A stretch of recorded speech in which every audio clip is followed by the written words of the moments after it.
Thank you, Minister Lecce, for that introduction. He was my largest shareholder, so I had to be nice to him before, but now he's a friend and a partner, and thank you very, very much for that introduction. I've been in this room many, many times, never standing here, so this is going to be fun. Good morning, bonjour à tous. It's great to be speaking to all of you right here in the heart of Toronto. This is where I worked for the last 15 years, and I'm thrilled to see so many familiar faces in the crowd, including my Liberal caucus colleagues who were just announced. Thank you very much for being here and checking up on me. I want to offer a sincere thanks to Jill, Roselle, Leslie, Dominic, and the whole Toronto Regional Board Trade for putting this great event together. As everyone here knows, the GTA is one of the key engines of the Canadian economy. It will play a very important part of this government's Build Canada agenda. From finance to advanced manufacturing, to clean tech, to AI, to innovation and more, Toronto and Ontario are not just regional powerhouses, they are key drivers of our national economic progress. I've seen this firsthand, how many businesses in the GTA are driving that growth and prosperity for the country. As Minister Lecce pointed out, one of my most recent roles was as chair of Hydro One, where I witnessed with my own eyes the role that Ontario-based companies like Hydro One are playing in keeping Canada powered, productive, and prosperous. This is one experience that I bring to this new government, but I've been equally shaped by my background, my roots, and the path that brought me here, and I want to share a bit of that with you here right now. So Minister Lecce referred to some of my background. I'd like to tell you about my background with respect to Ontario. My family's relationship with this province began when my father immigrated to Canada after World War II. His family were tenant farmers who worked farms owned by the Lord in the old country. But they wanted a better life, and they dreamed about owning their own farm, so they scraped together enough money to get on a steamer and came to Canada after World War II and started life over again on a small farm just outside of Peterborough. A few years later, driven to experience all this country has to offer, my father joined the Royal Canadian Air Force.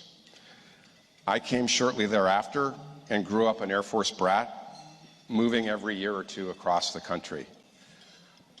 I've lived in small little towns, fishing towns at the southern tip of Nova Scotia with 200 people in a one-room schoolhouse, to tiny logging camps at the northern tip of Vancouver Island, and many points in between in growing up, including in rural Ontario. Living in those small towns shaped my understanding of the values of hard work, the importance of good jobs in the trades, and the rich cultural diversity that defines our country's regions.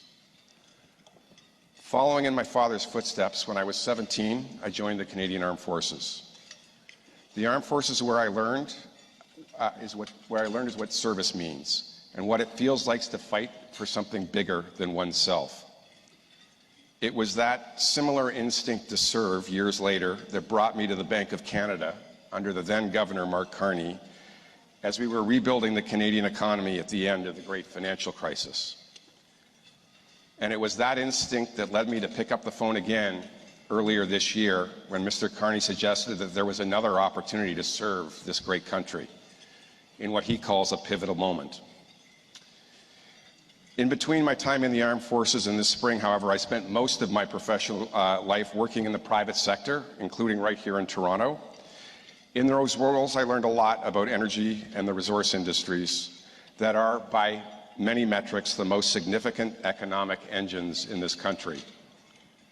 I helped finance potash mines, oriented strand board mills. I did initial public offerings of utilities and uranium companies. I also worked on pipelines like the Alliance Pipeline, which brought Canadian natural gas to the Chicago market and created billions of dollars of value for Canada. Those experiences have shaped me, and they've taught me this. Leadership is not about talk. It's about action when it matters most. It's about getting things done and getting them done right. It's about building for the next generation, or as Indigenous peoples teach us, the next 7 generations, and being proud about what we're handing them. The Prime Minister likes to say that we're standing at a hinge moment in Canadian history. I think that's undoubtedly true. I'll probably geek out a little bit on economics here, but look, the post-World War II Bretton Woods world order is over. Global supply chains are being torn apart and need to be rebuilt. Our climate is changing, and we need to retool our economy to reflect that reality. On top of that, we find ourselves in the middle of the most devastating trade war of our lifetimes. It affects auto workers. It affects steel workers. It affects aluminum workers. It affects farmers and fishermen. And who knows where Mr. Trump is taking us next, and it could affect many, many more of us. This is a trade war we did not ask for, but it is a trade war we must win.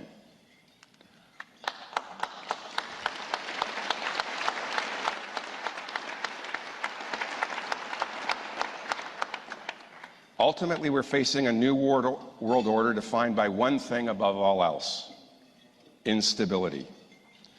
But here's the thing Canadians need to know. This moment is creating opportunities that we can seize. And Minister Lecce started to talk about that. As you saw this week, we are seizing the chance to work with our European allies on a new EU-Canada strategic partnership of the future. A partnership will focus on trade and economic security, digital transformation, and the fight against climate change and environmental degradation. And it includes security and defense partnerships, which is the first step towards Canada's partnership in the Security Action for Europe, or the SAFE program, which will rearm Europe and which Canadian industry will participate in as equals. Importantly, participation in this initiative will create significant defense procurement and industrial opportunities for Canada and many companies right here in Ontario. There is a saying that applies to moments like this: a crisis is a terrible moment to waste. We will not waste it. And I know we can do it because we've done it before. But it will take more than just resolve. It will take speed, ambition, and most importantly, unity. Unity like what we heard Minister Lecce just talking about. Canada has built fast before, and we can do it again.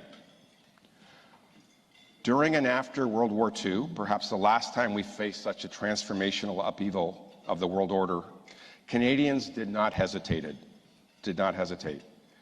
We united and did great things.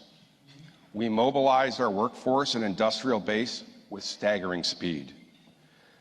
We built more than 16,000 aircraft. We built nearly 9,000 ships. And we built over 800,000 military vehicles. Canada, a country at the time just shy of 12 million people, raised an armed forces of 1.1 million men and women who fought bravely for our way of life. When the war was over, the Canadian government built homes for veterans who needed them when they came home. We retooled our economy, and we learned to thrive in a new world order. Through hard work, grit, and smarts, we transformed our country. That transformation built the middle class we know today. It built an identity. It built a sense of collective confidence that would define our post-war decades and continues to make us proud to stand under the maple leaf.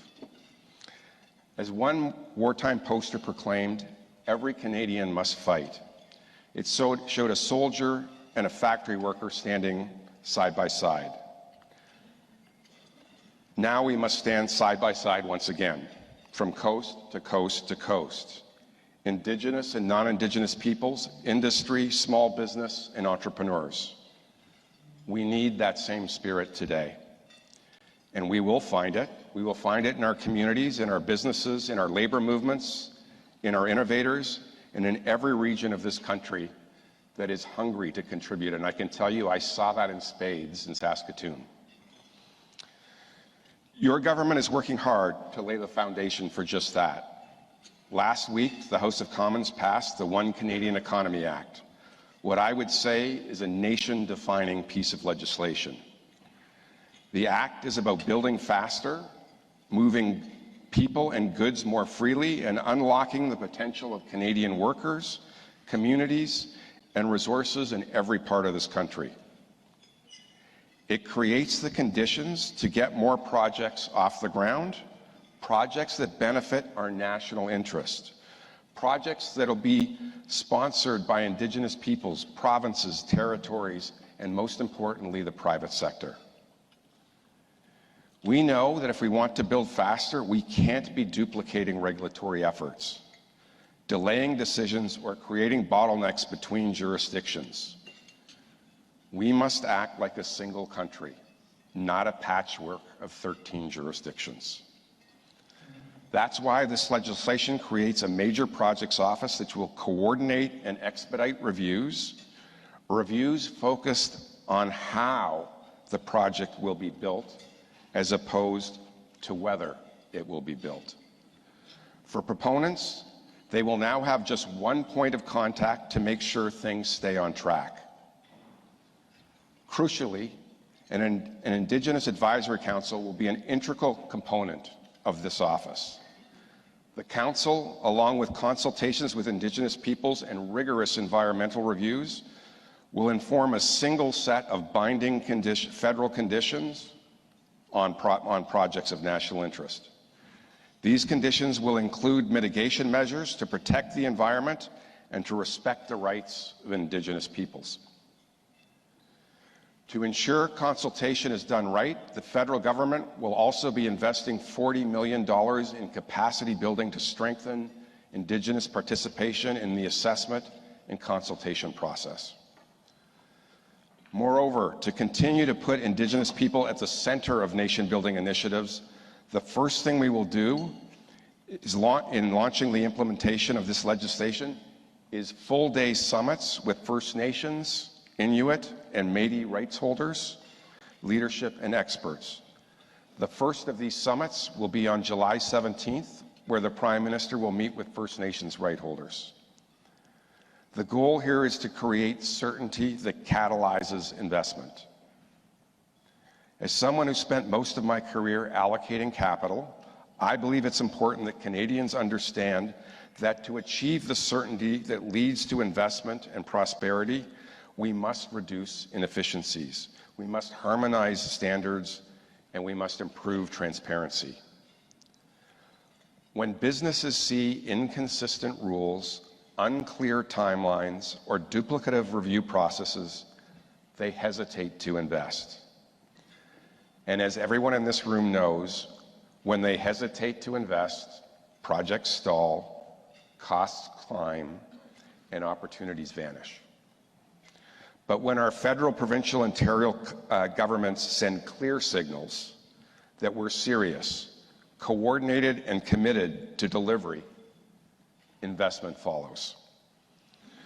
Certainty invites boldness.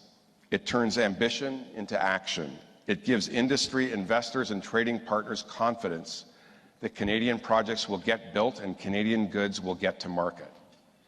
It creates the prosperity we need to pay for our way of life. I'm going to repeat that. It creates the prosperity we need to pay for our way of life. This act puts us back on that path, and crucially, we're going to do this responsibly, with transparency, partnership, the environment, labor standards, and economic reconciliation at the heart of those efforts. The Act also tackles a long-standing issue, internal trade barriers. As we all know, for decades, it's been easier to export a product abroad than to ship it between provinces. That is just illogical and inefficient, and we're going to fix that. These barriers have cost Canadians as much as $200 billion in lost opportunities every year, equivalent to around $50,000 for every Canadian. As the Prime Minister likes to say, we can give ourselves more than anyone can take away from us. This Act lays the groundwork for that ideal through greater labour mobility, credential recognition, and open trade across provinces, and by reframing the conversation so we can build things in this country again. This Act allows us to reset the narrative about building in Canada so we can go from delay to delivery.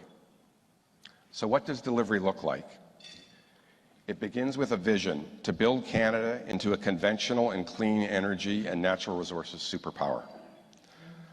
I want to dive a little bit deeper into that with all of you now, because in my mind, that encompasses two things: energy security and energy economics.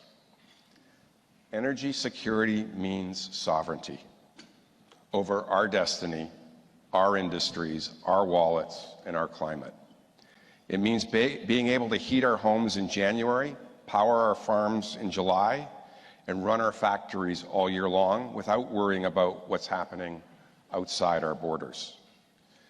It means using the best and cleanest products, the ones produced right here in Canada. It means developing our unparalleled critical mineral wealth and helping the world transition to a cleaner climate without relying on countries we cannot trust.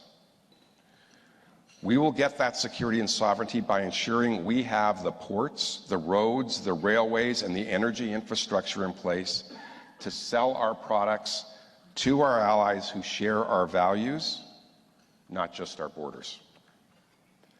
Energy economics means competitiveness, using our natural advantage to drive investment, grow exports, and raise wages. Together, our products and our resources can make us safer and wealthier. And here's the thing, this is not just about GDP. It's about building the kind of Canada where a rising tide lifts all boats. I was really struck by something that Premier Wabkanu said at the First Minister's meeting earlier this month. We've talked about Liberals and Conservatives. This is an NDP Premier. He said, this is a generational opportunity for Canadians, but also for some of the poorest communities in our country. If we can put the roads, transmission, and pipe infrastructure in place to build out those opportunities, this country won't just be better off in terms of GDP growth, we'll be better off in making sure every Canadian kid can reach their full potential. It means a kid in the north or rural Canada needs the same opportunities and gets the same opportunities as a kid in our biggest cities. That's what becoming an energy superpower is all about. This is important to me because I've watched this happen. I went to a vocational high school in Winnipeg. Many of my classmates did not go on to university. One of my very best friends spent 25 years on the rigs in Alberta. That job bought him a home. It financed a good life. That's how it should be. And we should respect the hardworking Canadians who do those important jobs. During this election, I went door to door in many ridings, about 45 minutes north of here in Markham Thornhill. I heard the same thing from many new Canadians over and over. We came here to build a better life, just like my family did 80 years ago. They know, like I think everyone in this room knows, that because of the opportunities Canada offers through jobs in sectors like energy, mining, forestry, we have the best country in the world. And that's what we need to protect. A Canada where hard work still pays off, where good jobs, with or without degrees, are available for future generations.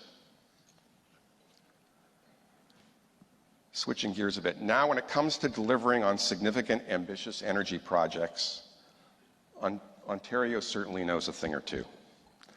That's why this province has been a world-class nuclear leader for half a century. The story of nuclear energy in Ontario is emblematic of just how Canada can do great things. In the late 1950s and 60s, Canadians developed the first CANDU reactors. 2 decades later, the first commercial CANDUs came online in Pickering. Since then, Ontario has become home to 16 of Canada's 17 commercial reactors. Today, 58% of Ontario's electricity comes from nuclear. The sector employs almost 90,000 people. It contributes 15% of our national energy supply. It adds $22 billion to our economy every year. We have exported our nuclear technology around the world, helping countries achieve energy security and avoiding over 30 million tons of pollution annually. And our reactors do more than just keep the lights on. They have made our air cleaner. They have provided a good life and livelihoods for thousands and thousands of Ontarians. And they produce a significant amount of the world's supply of cobalt-60, a vital medical isotope used to sterilize equipment and treat cancer. Nuclear power is one of the greatest strategic assets we have. It's clean, it's reliable, and it's built here by Canadian workers and engineers using Canadian uranium and technology. Now Ontario is poised to lead the next chapter with small nuclear reactors, as the Minister just outlined for us. Ontario is already building Canada's first grid-scale SMR at Darlington. I believe it's the first in the G7, as you said. But we're not stopping there. We know that Ontario is working closely with Alberta, Saskatchewan, and New Brunswick, helping those provinces at different stages of their decarbonization journey build nuclear solutions that work for them. This is Team Canada in action. Provinces learning from each other, utilities coordinating on design, engineers collaborating across provincial borders. It's a model of what a confident, connected Canada can do. Of course, it's going to take more than one type of power, more than one solution to power a strong, productive, retooled Canadian economy. Canada will need to at least double our electricity generation over the next 2 decades to power our industries, homes, and technologies. This will require efficient, integrated electricity grids across the country, as the Minister alluded to.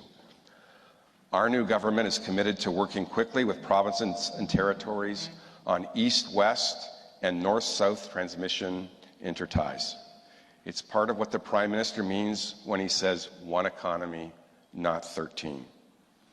A pan-Canadian grid means more reliable, affordable, sustainable power for Canadians. It means powering industries from AI to manufacturing, and it means exporting energy between provinces who want Canadian solutions. I also know many of you in this room will be involved not just with clean and conventional energy, but also in mining, another area in which the province is blessed with abundance. At the G7 2 weeks ago, the world saw what we already know. Canada is positioned to lead on critical minerals, not just in mining, but across the entire value chain. We can and will extract our minerals sustainably, refine them responsibly, and move them to market efficiently. During the G7, we announced a critical minerals action plan, backed by over $70 million in Canadian investments to support innovation, research, and international partnerships. I'll double-click for a minute. At the G7, all of the countries said they wanted to buy Canadian critical minerals. Right now, at the NATO summit, what the Prime Minister is hearing is all those countries want to buy our critical minerals. This is an opportunity for us. This effort will drive global demand for responsibly sourced minerals, a move that could directly support new mining projects right here in Ontario. Moreover, we've launched the first and last mile fund to connect remote projects to roads, rails, and the grid. Simultaneously, we are backing Indigenous and community-led mineral development with financial tools, like the Indigenous Loan Guarantee Program. We do not want to just be a resource exporter, we want to be a value creator, from mine to EV battery to a global supply chain. That is how we will build a stronger, sovereign economy and be masters in our own home. Beyond critical minerals, another pillar of the resource economy in this province and across the country is forestry. So I want to take a minute to speak about that today as well. Forestry sustains hundreds of thousands of good Canadian jobs, supports rural northern communities, and provides one of the most sustainable building materials on Earth. We need to treat our forest sector like not just like an old industry, but as a vital part of our clean future. This means investing in value-added wood products. It means using engineered timber to accelerate modular housing. It means ensuring Canadian wood is the first material we reach for when we're building homes, schools, and public infrastructure. We are already seeing innovation in prefab housing and modular design, made with Canadian wood, built by Canadian labor, and creating Canadian solutions. And if we want to build homes faster and more sustainably, we do not have to look far. The answer is growing in our forests. So this may all sound ambitious, and it is. And a key part of that is we will make this a success if we transform how we think about Indigenous partnerships in major projects. Indigenous peoples are not just participants in our economy, they are rights holders. They are the original stewards of the land, they are governance, and they are builders. If we're serious about retooling our economy, the economic reconciliation must be front and center in what we're doing. I've seen what true partnership looks like and how successful it can be for a project and for First Nations. When I had the privilege of serving on the board of Hydro One, we worked closely with Indigenous communities to build electricity transmission infrastructure that delivered power, created jobs, and built long-term prosperity in this province. I want to give you one example. Last year, Hydro One built the Chatham to Lakeshore line under its new Indigenous Equity Partnership model. That project came in a year ahead of schedule, and 15% below budget. And I want to be clear, those amazing results occurred because of the strong consultation and because of the significant equity ownership achieved by First Nations. Done the right way, First Nations involvement accelerates projects. It does not slow them down. To me, this approach stands as a model for how this country can and should build major infrastructure projects going forward. And it's not an isolated case. It's an emerging norm. And it's a norm this government is committed to accelerating. By recognizing First Nations as key enablers and by listening, engaging, and building meaningful relationships rooted in trust and shared benefits, projects in this province and beyond can move forward on schedule, on budget, in a way that delivers real benefits to communities. That's why we've expanded and doubled the Indigenous Loan Guarantee Program to $10 billion. Indigenous equity means revenue that stays in the communities and can be passed down to the next generation. It means generational transformation in how major projects can get done. Because becoming an energy and resource superpower needs to benefit everyone. This also means labor. Simply put, none of this is going to get built without Canadian workers, contractors, and skilled trades. Without the people who pour the concrete, wire the grids, and mine the metals and weld the steel, our projects are not going to get built. The trades built this country, and they're going to build the next chapter too. As Sean Strickland, the Executive Director of Canada's Building Trades Union, put it last week, if we're serious about building housing, energy, transportation, and critical infrastructure, we need to empower workers and enable them to move across the country to get the job done. That's why we're investing in apprenticeships, training, and labor mobility. That's why we're aligning credentials across provinces. So a red seal in Nova Scotia means the same thing in Alberta or Ontario. And it's why we're building strong partnerships with Canada's unions to get the jobs done right. So at the end of the day, as I said, we did not ask for this trade war to be declared on us. But we're responding with purpose and finding solutions that will leave us better off in 4 years and hopefully in 4 decades. We did not ask for climate change, but we're meeting the challenge with innovation and a mission to get things done right. And we did not ask for disrupted supply chains, but we are rebuilding them with resilience and creating jobs at home in the process. What we've done so far by passing the One Canadian Economy Act is not the end. It's the beginning. So I'm going to close with a call to action.